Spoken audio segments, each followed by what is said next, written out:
Saludos amigas y amigos. Hoy le estamos presentando al mono, al señor mono, ¿verdad? El mono apareció aproximadamente entre 60 y 80, 85 años, ¿verdad?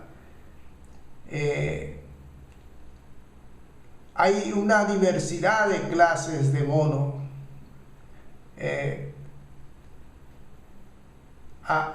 El mono tiene un sonido agudo. Su característica es del sonido agudo, y ahorita lo vamos a escuchar, el famoso sonido del mono, ¿verdad?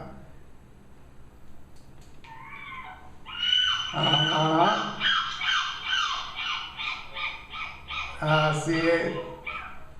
Como lo pueden apreciar, el mono tiene un sonido muy peculiar, muy agudo.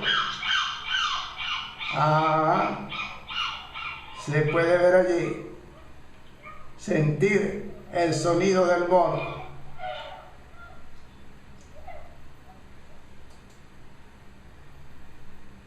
Vamos a tratar de hacer un poquito el sonido del mono.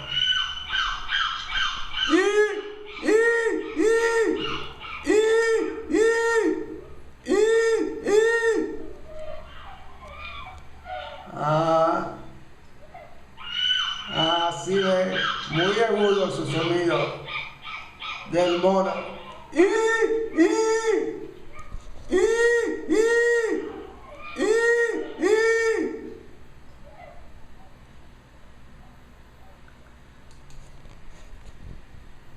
El mono apareció, ¿verdad?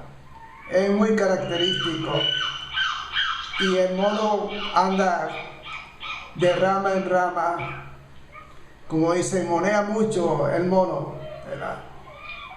Así es, le hemos presentado al famoso mono.